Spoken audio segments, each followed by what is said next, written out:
9h30, 11h avec Thomas Hill et votre invité culture, Thomas. Mais oui, alors d'abord nos deux indispensables qui nous ont rejoints, Héloïse Goua pour les séries. Bonjour Héloïse. Salut Thomas, bonjour. Et Sébastien Bordenave pour la BD. Bonjour tout le monde. Salut à tous les deux. Et puis nous avons donc le bonheur de recevoir ce matin une combattante. Une combattante dans son nouveau spectacle. Elle entre chaque soir sur scène avec cette musique de Rocky et ses gants de boxe rouges, forcément. Bonjour Anne Romanoff. Bonjour. Merci d'être là ce matin. Ces gants de boxe, ils symbolisent quoi? Des coups que vous voulez mettre? À qui exactement? En fait, je fais de la boxe dans la vie depuis 2 ans, mais et j'adore ça. Ça me défoule mon agressivité. Et du coup, je sais pas, c'était quand on cherchait pour l'affiche, on a eu cette idée de, comme je suis maintenant en noir, de mettre des gants de boxe rouges. Et puis après, j'ai dit au metteur en scène, je vais rentrer sur scène avec les gants de boxe. Mais en fait, c'était un peu compliqué parce que c'est non, mais faut les enlever après. Oui, non, mais les enlever ça va. Mais à un moment, j'ai essayé des trucs en disant je donne des coups, je reçois des coups et tout ça. Mais les gens me regardaient. On avait mis des bruits de gants de boxe et les gens disaient mais elle est folle en fait.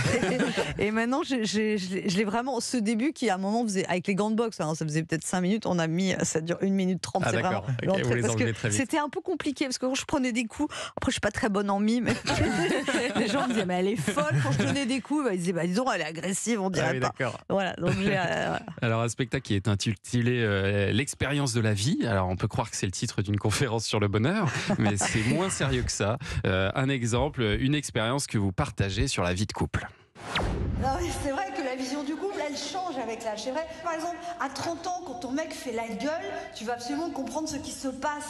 Mais qu'est-ce que tu ressens? Est-ce que tu peux me dire ce que tu sens? Parce que je sens que tu n'es pas bien et tu sais que quand tu te sens pas bien, je ne me sens pas bien parce que j'ai besoin que tu te sentes bien pour me sentir bien. Donc je t'en prie, parle-moi de ton ressenti. À 50 ans, quand ton mec fait la gueule, tu savoures le silence. L'expérience de la vie t'a appris que quand on ne se parle plus, on ne s'engueule plus. C'est vraiment l'expérience qui parle là. Oui. Oui. Non mais l'idée c'était pas forcément de parler que de mon expérience à moi de la vie, mais il y a 2-3 personnages qui donnent aussi leur expérience de la vie, qui sont différentes selon les âges et voilà. Et donc il y a une fille qui est obsédée par le développement personnel, qui conseille des livres de développement personnel et donc j'explique tous les livres que j'ai essayés, ce qui a marché ou pas. En général ça marche pas. Oui, il n'y a pas grand chose qui marche. Si, mais l'important c'est d'essayer quand même. Voilà. Ça, j'ai aussi une bouchère qui parle du wokisme parce qu'elle dit que sa fille est woke, et donc voilà, c'est son expérience de la vie. Et à la fin du spectacle, j'ai des vieilles dames qui racontent ce qu'ils ont retenu de la vie aussi. Voilà. Ouais. Vous avez 35 ans de carrière aujourd'hui. Est-ce qu'il y a des choses que vous vous interdisez, que vous auriez peut-être osé hier? Mais rien, j'arrive toute nue sur scène avec des gants de boxe. Non, franchement. Parce que vous avez un sketch, vous en parliez de la bouchère là, sur la fameuse question est-ce qu'on peut rire de tout? Alors vous l'abordez d'une manière assez originale, il faut aller voir ça sur scène.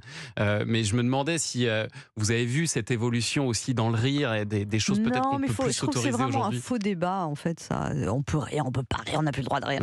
Dans la bouchère, je lui fais dire, parce qu'elle a une fille woke et son mari n'est pas déconstruit. Et je dis, son mari dit on peut plus rien dire. J'ai dit Jean-Claude, les gens qui chouinent en disant on peut plus rien dire, c'est souvent parce qu'ils regrettent de ne plus pouvoir dire des blagues sexistes, racistes ou homophobes. Et ne serait-ce que devant notre fils Rémi, tu feras bien de faire attention. Donc non, je pense que la prise de conscience des jeunes générations, que le wokisme, moi je trouve ça hyper salutaire parce que en même temps, alors oui, il y a des excès, mais ça fait bouger les mentalités en profondeur. Et en même temps, on ne fait pas des révolutions en étant tiède, en fait. Sinon, on dit c'est pas grave, il a dit ça, ça va. Non, en fait, ça va pas, c'est sexiste. Et en fait, si on a une pensée sexiste, on peut avoir des actes sexistes. Et après, voilà. Et la même chose pour l'antisémitisme, l'homophobie, le racisme. Voilà, ça commence par les mots. Donc, à un moment, agir sur les mots, c'est pas non plus stupide. Alors, les gens, c'est du terroriste. Non, c'est pas du terroriste, c'est une prise de conscience de certaines manières de penser, machin. Évidemment, faut rester libre, mais je trouve ça. Moi, je suis pas du tout. Et j'ai aussi des des filles jeunes, notamment une fille de 21 ans qui est très à fond. Ouais. Et on a des grosses discussions. Ça m'aide à comprendre ce point de vue, en fait. Ça s'appelle L'expérience de la vie et c'est en spectacle. Donc vous êtes à l'Apollo Théâtre les 7, 8, 9 février, à Bobino les 18, 19 et 20 mars prochains, puis en tournée après dans toute la France. Non, même maintenant en fait. Vous êtes déjà en même tournée, temps. En tournée. Oui, parce qu'il y a Angoulême déjà cette semaine, voilà, le 31 janvier. Demain, je crois. C'est demain le 31. C'est ça. Et la teste de bûche après. Voilà. C'est ça. On va continuer à parler de ce spectacle et puis dans un instant, Héloïse Goua va nous parler du retour d'une série qu'on attendait depuis 5 ans. Mais je propose qu'on ne dise pas laquelle, comme ça les gens vont devenir absolument dingues chez On eux. dit juste qu'il y a Jodie Foster dedans. Ah d'accord.